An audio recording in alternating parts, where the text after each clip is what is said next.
Hey guys, Near Mint Nerd here for the I Got Issues Network. I just got a whole new haul video for you ready to go. It's actually part two of my previous haul. I had too many books, so I broke it up into two.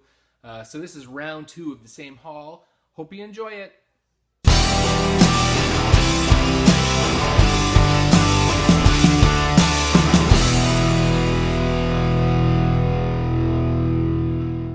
All right, there's no particular order. I'm just kind of going in whatever order these comics were stacked in. Starting with this fella right here, Swamp Thing number 61 by Alan Moore and Rick Vetch on writing duties, and suggested for mature readers line. And this is the new format of DC when they did, the brighter, shinier pages and stuff. No real value to this book. This is the end of the Alan Moore run. I bought this mostly because I just love the idea of Swamp Thing wearing a Green Lantern ring and being a Green Lantern. And I don't think I've ever read this comic before, and I gotta tell you, I'm very curious about it. I almost wish I could have pulled this one for a random pull review because I think this is just a crazy concept. I can't wait to read this. In fact, right after this video, I can guarantee I'm going to be popping that one open and taking a look. Okay, next up, the new Teen Titans, number 39, by Marv Wolfman and George Perez. How's that for a very classic team? So this is the final issue that Dick Grayson appears as Robin, and also Wally West quits the team. I wouldn't call it a key book. The real key book would be I think the following issue is when Dick Grayson appears as Nightwing for the first time. But this is kind of a monumental issue in that two very long time Titans, one changing his persona, the other leaving the team briefly. It is a story that is pretty important, I guess. Also, I've always loved the covers that are two people walking away from their costumes. Every series has done it at some point or other. Of course, the famous one being Spider-Man with his costume in the trash. Spider-Man, no more. You know, that kind of thing.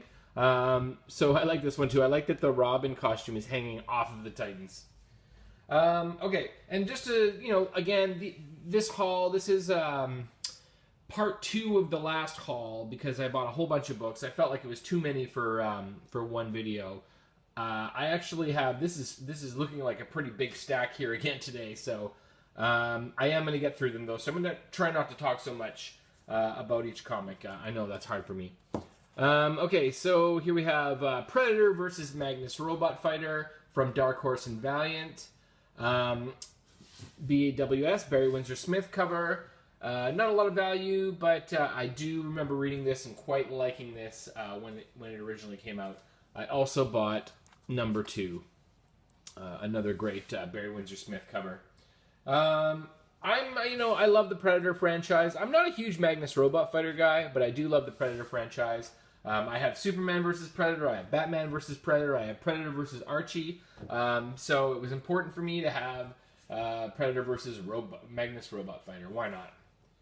Okay, next up we have the X-Men versus the Avengers. No, not the one from a couple of years ago. This dates back a little bit further than that. This is, I believe, around 1987, 88, maybe even early 90s. I can't be sure without looking it up.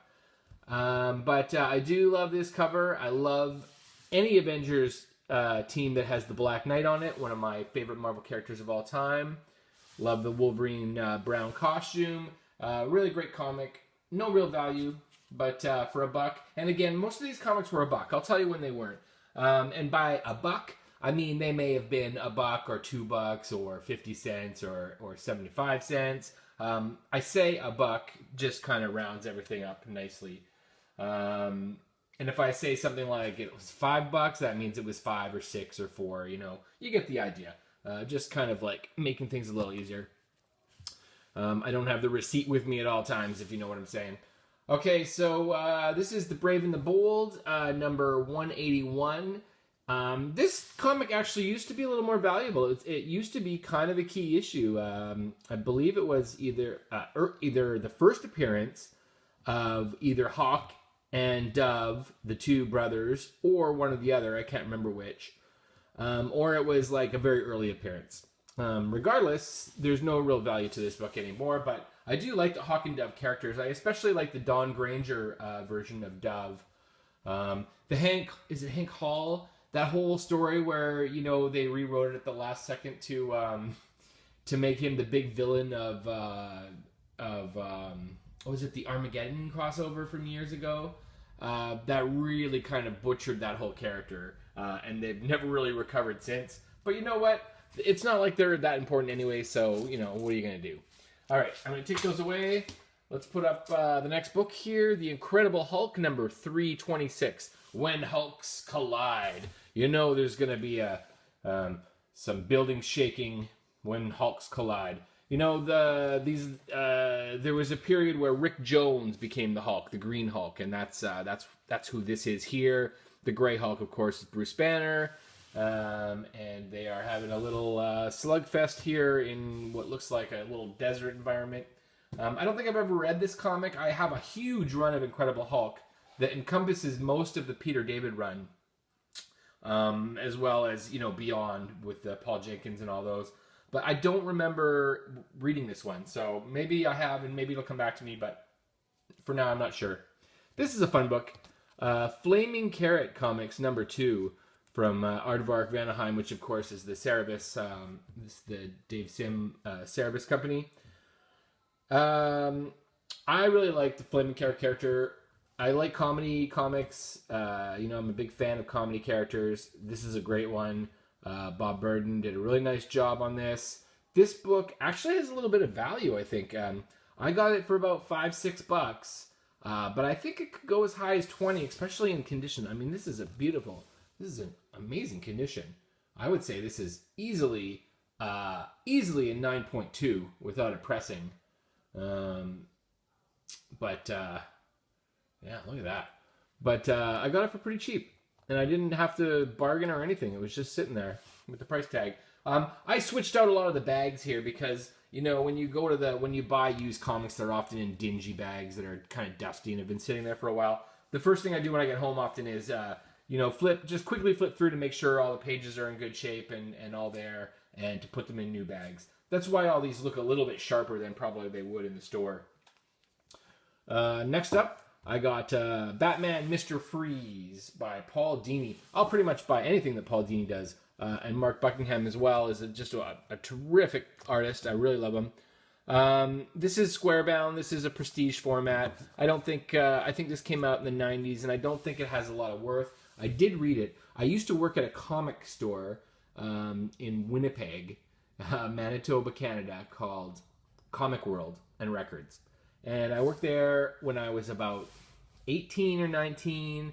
It was the early 90s. I worked there during the death of Superman. So I have a lot of those old, a lot of my comics, because I was paid half cash, half credit. A lot of my collection kind of, came from that time period in my life. That's around when this book came out. And I remember reading it in the store at the time and really enjoying it. Okay. I got this. This is just more of I thought this was kind of funny. A Tick issue. I'm not sure even what series of Tick this is from. It says special cover 3 of 3, collect them all. Clinton by landslide. Well, unfortunately, we're not going to be reading that on any other papers this year, which is pretty sad. But I'm always happy to have a new Tick comic. I got this one here, The Sensational She-Hulk. To Die and Live in L.A., part 1 of 6. And yeah, I got it because it's an Adam Hughes cover, and it's gorgeous and all that. But I also used to be a collector of this series, and I stopped at around maybe just before 50. So it's actually, part of that is just finishing off this collection for me as well. So yes, Adam Hughes cover, very excited about that. But more practically, I wanted to finish off that run. Next up, Batman in Detective Comics number 612. Uh-oh, Batman's covered in cats. Oh, there's a big cat. This issue, there's Catwoman, and that's Catman. I wouldn't call this a key issue, for sure. It's certainly not worth anything.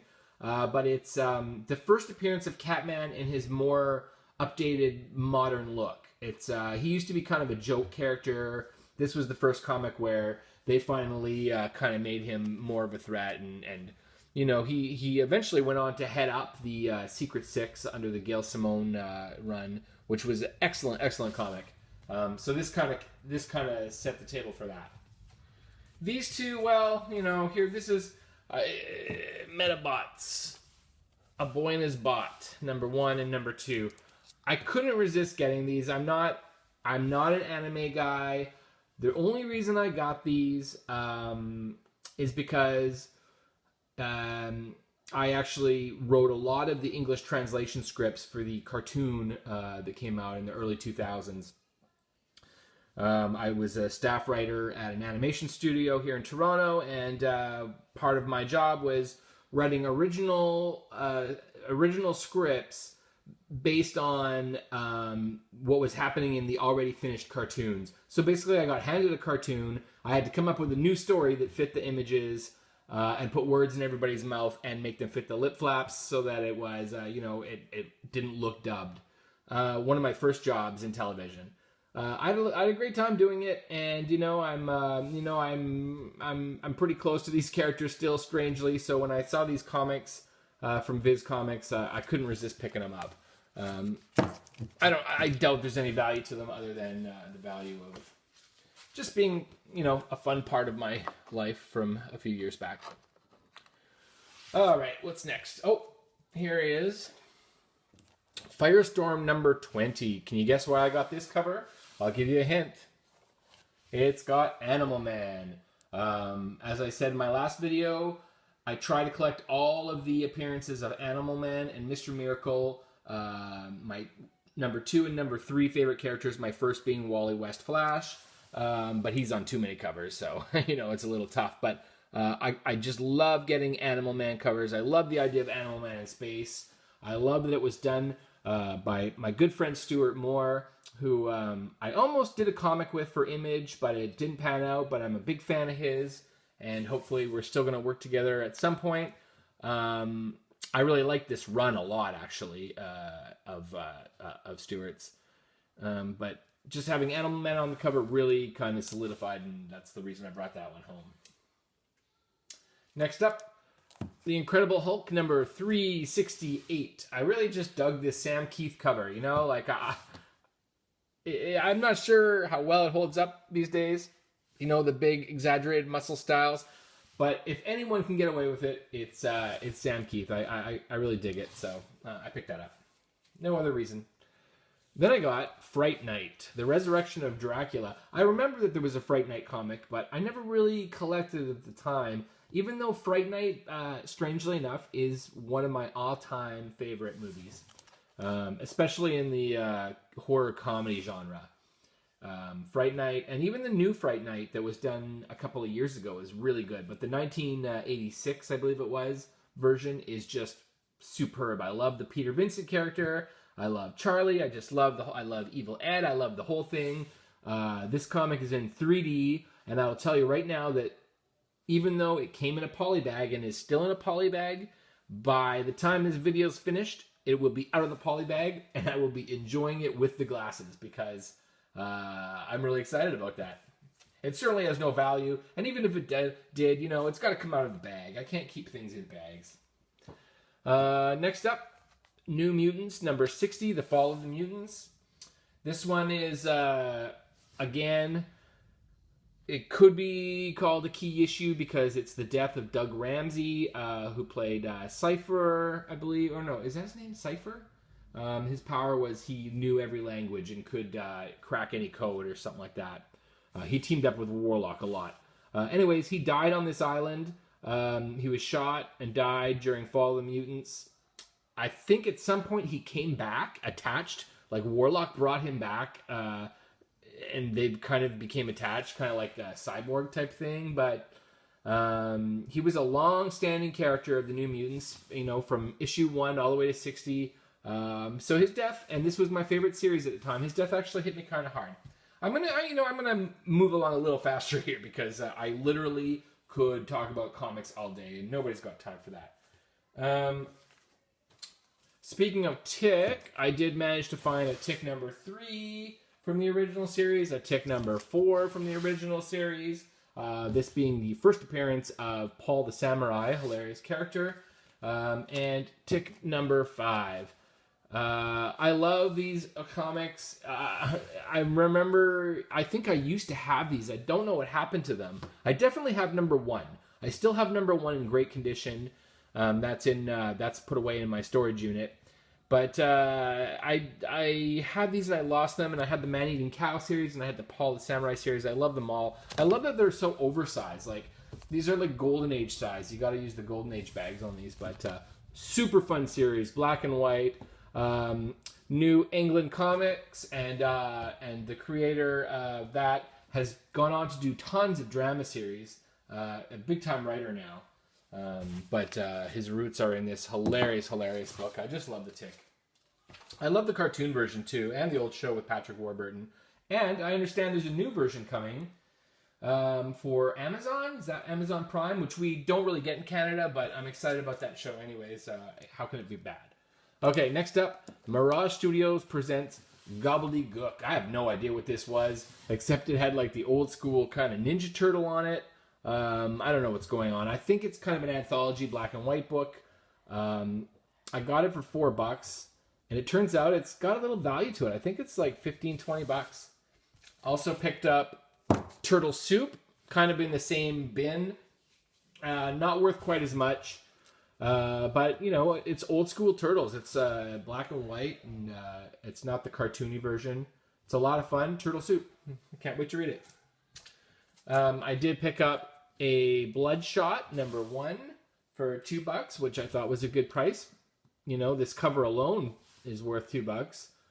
Barry Windsor Smith again. And because it was only $2, you know what? I picked up 2. I never do this, but I picked up 2. I just couldn't resist. I don't know why. Maybe I'll have a contest and give one away. Maybe when I hit 200 subs, I'll have a little contest and give some comics away. So make sure you sub me, guys, and then we'll get to that a lot faster. Next up, we have Amazing Spider-Man number 287. This is part of the Gang War, part 4 of the Gang War. Spider-Man in his black costume fighting Daredevil. Great cover, great issue. Next up, I'm racing through them now because I'm seeing how big a stack I still have here. Amazing Spider-Man 333. Eric Larson cover, Sticks and Stone are in this one. Great Venom appearance. I don't think it's worth too much, but it's, you know, it's a fun old Venom appearance.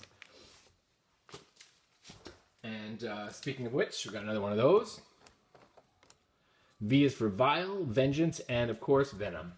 Amazing Spider-Man 346. Very nice cover. I like that one a lot. Eric Larson again. Next up, I am over the moon that I found this one.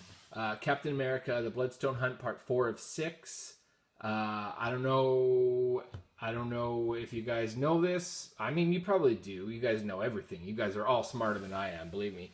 But first appearance of Crossbones, which is, of course, a character that appeared in the movies, and he was the character that killed Captain America, paving the way for the Winter Soldier to become the new Captain America.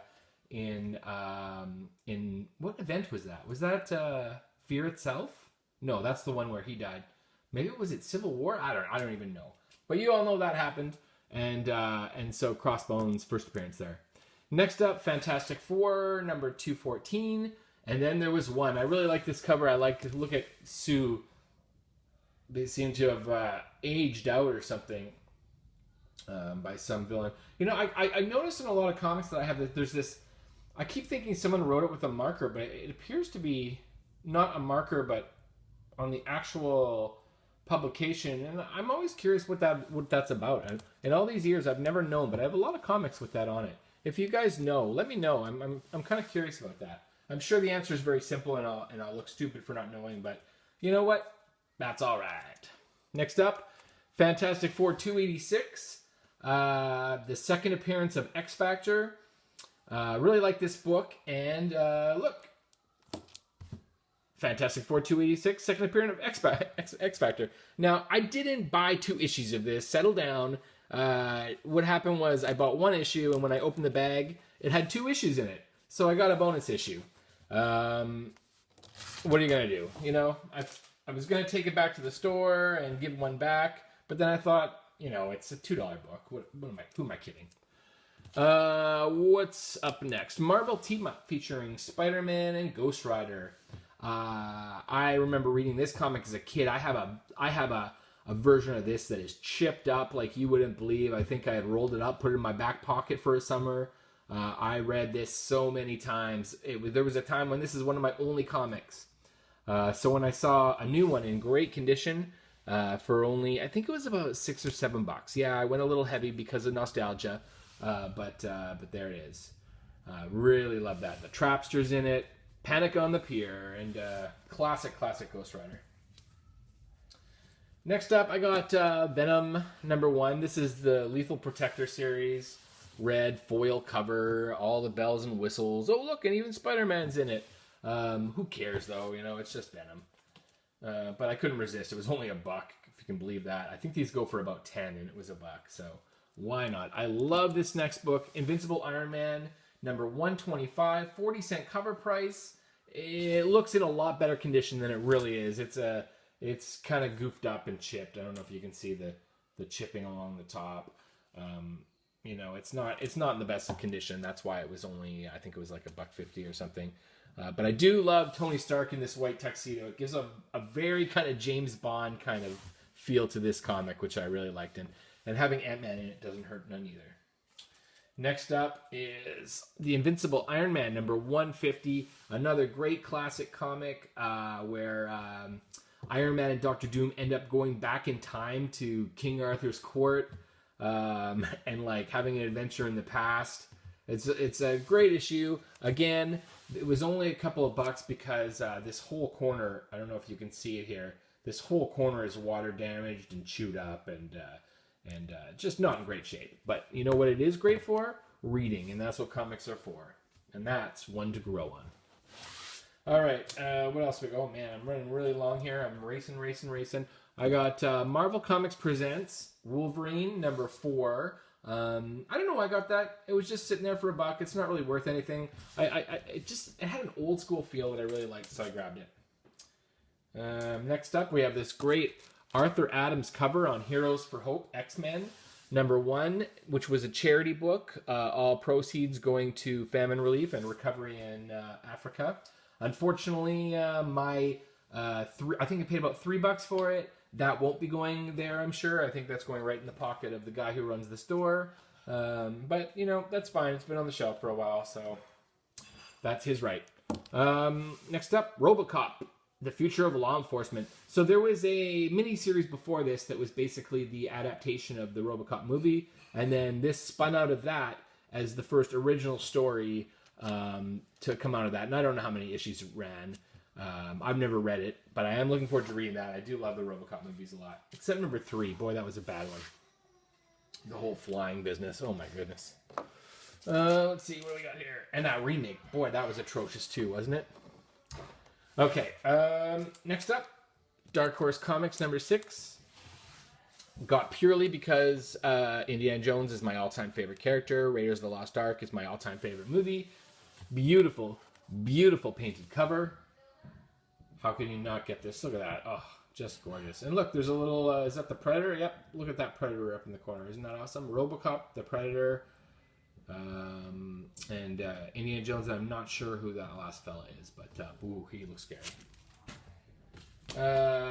Darkhawk #1. Don't ask. I don't know why I bought this, but I grabbed it. It was $2. I think it goes for about 7 or 8. Although, you know, you can't. I remember back in the day we had boxes and boxes of these things we couldn't get rid of. And now I got one that I won't be able to get rid of. So there we go. Next up, RoboCop 2, #1. This is the official adaptation of the story. I got #2 and 3 as well, but I can't find them. I must have put them when I was rebagging them. I think I put it somewhere. Next up, Doctor Strange #10. Love this Doctor Strange series. I don't think I had this one, but even if I do, I really wanted this cover. I love it. Morbius the Living Vampire, just look at him lying on his cape. Oh, Oof, gives me shivers and goosebumps. Oh boy, yeah, that's a beautiful cover. A lot of fun. These are worthless, these comics, but you know what? They're not worthless to me because I really enjoy them. I picked these up. I don't know if they're worth anything. I don't even know. I don't know what's going on with them. I just noticed they were sketches and not the regular covers. So I grabbed them. They were $3 a piece. I'm thinking that they're probably second prints sketch variants, but who knows? And let me know if you know, but it doesn't really matter. I'm gonna do this. You know what? I'm gonna skip this. I'm gonna do this another day. This part. You don't know what that is because you can't see it, but you'll see it another day, and I'll let you know. Next up, I'm gonna get into some Silver Age stuff I bought now. Now, none of these are in. I'm gonna let you know. None of these are in terrific condition. These are all kind of just reader copies. These are probably 3.5 maybe. Like they're really nice and crisp, but they're kind of yellowy inside and lots of dents and bangs. I think we could press them into a 4 maybe, but that's about it. Maybe a 4.5. Anyways, the Green Arrow and Manhunter from Mars. I think this is a very early appearance of Martian Manhunter, who's going by Manhunter from Mars, strangely enough. I don't think it's his first appearance, but it's definitely an early appearance. Pick this up. The Friendly Ghost Casper, number 62. I thought this was just a really cute cover, and it was only a couple bucks because of the condition it's in, so why not? I think my kids will like to read that one, maybe. Then I got Adventure Comics, number 346, and this is in really bad shape. You can see, like, all along here, it's all ripped up and shredded. It was still $5, but I got it because it's got the first appearance of Karate Kid, Princess Projectra, Pharaoh Lad, and Nemesis Kid. I don't think that's a huge draw. They're pretty, C-list Legionnaires, but at the same time, it's a nice old book, and it should be a good read. Next up, Adventure Comics, when it was Weird Adventure Comics, number 434, with the Spectre. This is a great cover. I don't know what's going on in this cover. Spectre's coming out of the Hall of Mirrors, and then this dude here seems to have a robot head or something. Maybe he's a mannequin. And then there's some other guy on the ground here. Looking forward to reading that one. That should be a lot of fun. Jim Aparo cover, I believe. J.A., that sounds about right. I got this giant-sized Conan the Barbarian. This is in the worst condition of all the books I got. I don't know if you can see all the damage there, but not a nice copy at all. But I'll tell you what, it is a 68-page big fat book that I am going to read the heck out of. Giant-sized Conan the Barbarian. This isn't, I think this is in mint condition. This is only worth $40 or something. So no big deal. Strange Adventures, number 201. This is one of maybe the second or third appearances of Animal Man. There I go again with my Animal Man covers. I love this gorilla in the zoot suit as well. Very 60s. The Mod Gorilla Boss. And then yet another Mr. Miracle cover. I have most of the Mr. Miracle series. He had 3 or 4 series.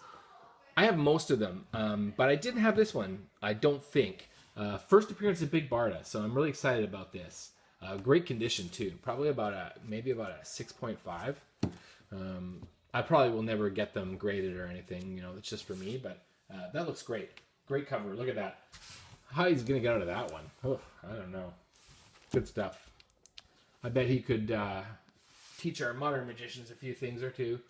What else have we got here? Commandy, The Last Boy on Earth, number 18.